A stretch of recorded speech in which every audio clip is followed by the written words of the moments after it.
Hey guys, what's going on? Rick with Rick's Toy Room. And of course, tonight was the premiere of Beetlejuice. So, or should I say Beetlejuice. AMC here did a early weekend showing, Wednesday special premiere. So I had a couple tickets left. I had a couple buddies go with me. We went and saw the movie. I had to dress up and do the juice. I just had to. Homage to Michael Keaton. I want to do an actual review of the movie, the popcorn bucket, the cup, all the things. So the popcorn bucket is actually the Book of the Recently Deceased. It is actually a tin popcorn bucket, and I'm trying to figure out how in the world this thing actually opens. Like, you can tell the bottom, but it doesn't, like... Oh, there it goes. So, nice little metal tin. That's really cool. I wasn't going to get it. I was just going to get the cup, and then I was like, well, screw it. The cup has got Mr. Beetlejuice. It's got the beetle. It's got the sign, Beetlegeist. That's my jam. They did have a different topper, but I wanted that one. They had the shrunken head topper, but this is just more iconic to me. So, review of the movie. I'm going to give this movie a solid 8 out of 10. I know a lot of people would probably wait to the end to tell you that, but I'm going to tell it to you now, and then you can stay and figure out why. So, the movie lost a couple points with me for two reasons. One, I don't understand Hollywood's necessity to draw out love stories, right?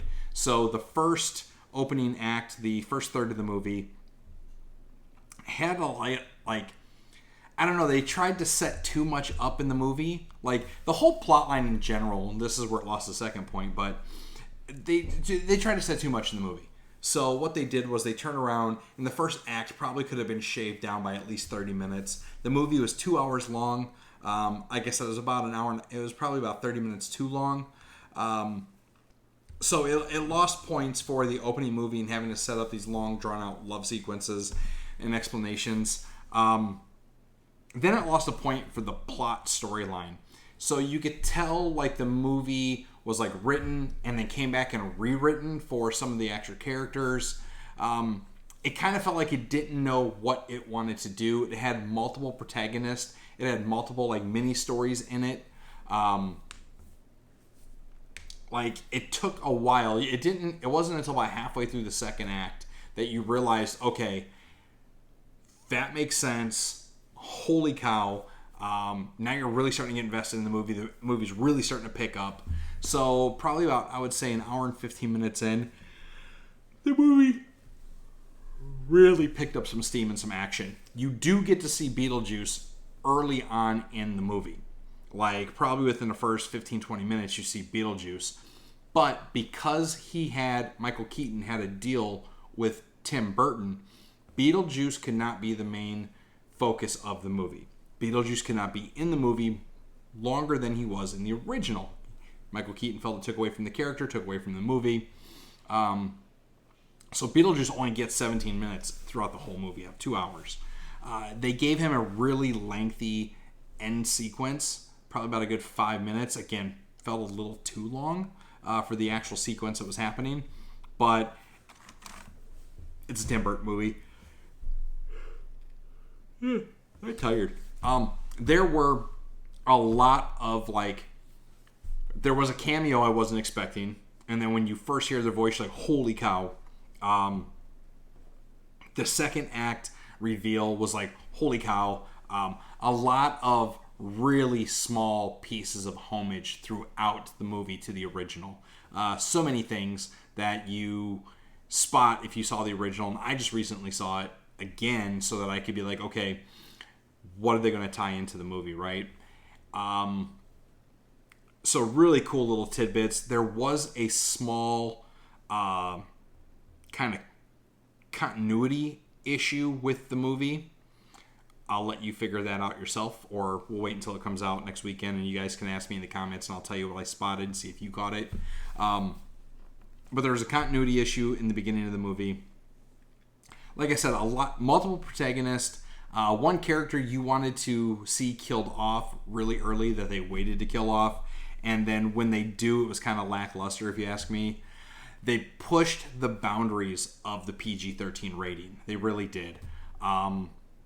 when this movie comes out in digital, there's going to be a few spots in the movie you're going to want to pause, and you're going to see some of the things they got away with. Now, because I'm constantly looking for like little Easter eggs, etc. in the movie, there's a scene, you see a flash on her phone, and you're like, oh!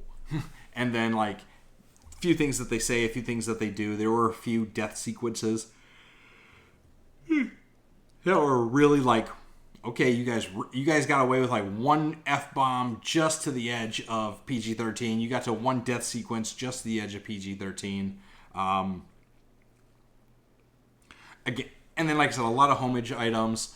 William Dafoe's character in this plays very similar to his character in Boondock Saints. So he plays kind of this over-the-top detective, and I'm going to give him credit. He played it the way it needed to be played. The movie itself, fairly cheesy, fairly campy, very much so like the original. I thought the original had a lot more cohesiveness in the story. But again, if you look at how this one played out in the couple subplots and the couple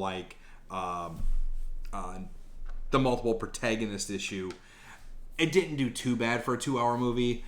They did close all the storylines. But like I said, you could tell that the movie was written one particular way. Like they went through and wrote the movie, and they're like, okay, how are we really going to move in all these other characters? You got a couple fairly decent A-listers at this point. And I know there's going to be some argument that Jenna Ortega isn't necessarily an A-lister, but she is essentially this generation's scream queen, right? So if you think back, we had Jennifer Love Hewitt and Neve Campbell between The Craft, Scream, I Know What You Did Last Summer. Before that, it was the chick that played in all of the Jamie Lee Curtis doing all the like Halloweens. Or was it? Yeah, she did Halloween. So like every generation has their scream queen, and Ortega, for lack of better situation, she's kind of been typecast now into this whole like. She was in the newest Scream movie. She was in Wednesday. She did, I think, one not horror movie TV show, and now she's in Beetlejuice. I don't want to say she's typecast, but she does have the ability to be that character. So I'm going to give her the unofficial A-lister title. Again, William Dafoe. He's got accolades upon accolades. Michael Keaton. Kathy, what was her name? The one that played the mom. Obviously, Winona Ryder as Lydia Dietz. Just, they had a really good cast, and I think they did a great job of trying to pull back in the story for that cast, explain what happened to people, and then just like get the movie going. But they wrote the movie essentially as a Beetlejuice sequel, and how Beetlejuice, or what was going to happen to Beetlejuice. Then they had to put on this whole other plot, like, well, how we're going to get him back, how we're going to bring him back to the house. Then it's like, well, what are we doing with Jenna Ortega's character? So you had all these people, then all their individual supporting cast. I think it was a little too much. So that's why it lost a point in my little review of an 8 out of 10. Other than that, like I said, there was a lot of, like, what the fuck moments, a lot of very cheesy, like, you just had to laugh at it because it was cheesy. There's one character in the movie that everyone in the theater ended up rooting for. They actually gave him his own in memory of at the end of the movie. So stay and watch that. There was no post-credit, but there was at least like cutscene, a quick, and then, okay, here's another quick thing that lasted about a minute, and then they rolled the credits. So not a full-on post-credit, but just wait until the last screen goes black. Wait a second or so. You're going to see the next cut, and then they'll roll credits. I thought that was decent. They did a really good job of doing the old-fashioned Tim Burton graphic kind of claymation stop motion. It was so. I watched a quick blurb that Michael Keaton had three requirements to come back and do this movie. Requirement number 1 was that Beetlejuice cannot be the primary character, cannot have more screen time than he had in the original movie, which again, original was 14 minutes, this one was 17. 2, Tim Burton could not do a ton of digital effects. It had to be the old school claymation style or the old school Tim Burton style to hold up the craft essentially. And then Michael Keaton also said he's got to go back to being a very kind of like dark, quirky, like write the story like Tim Burton would have wrote the story if it was done right after the first one. And I think they did a good job with that. There was one scene that it was like claymation. It was CGI claymation. So I think he kind of held to that rule number 2, not too bad. But you're just like...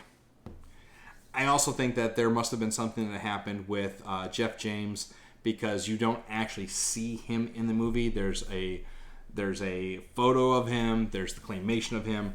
But there's not him. So I don't know what kind of contract dispute or what happened there. Or maybe he's just too old and just didn't want to do it anymore. But I think they were very... Oh, I got cheese on my suit. They at least did a good job of, like, again, wrapping that story. So all in all, if you're an original Beetlejuice fan, if you want a cheesy, campy, scary comedy type movie, Beetlejuice, definitely worth it. Again, there's a character in there you're going to fall in love with. There's going to be a character in there that you're just going to wish they would murder. And other than that, see how many things that you can catch. See how many things you can see from the original movie. See if you catch the editing break in continuity. And tell me what you think. Otherwise, I'm going to go get out of this costume. I'm going to go get out of the makeup. The costume... This was the Amazon version. So the suit, the shirt, the tie, the pants, all of that was like $30. The wig was like another $20. So I got the whole getup and the makeup from last year. That basically cost me $50 this year for the costume. Spirit Halloween wanted like $95 just for the jacket, the suit, and the pants. And they wanted like another $40 for the wig. Like, it was going to cost me over $100 to do this setup, and I did it for $50 on Amazon, but it's definitely a little scratchy. So, yeah, with that, hope you guys enjoyed this quick review. Don't mind the makeup. Like I said, I'm going to go get out of this. Go see Beetlejuice. Definitely worth it. It was just a fun time. All right, y'all. With that, you know the drill. Like, follow, subscribe. We'll see you next video.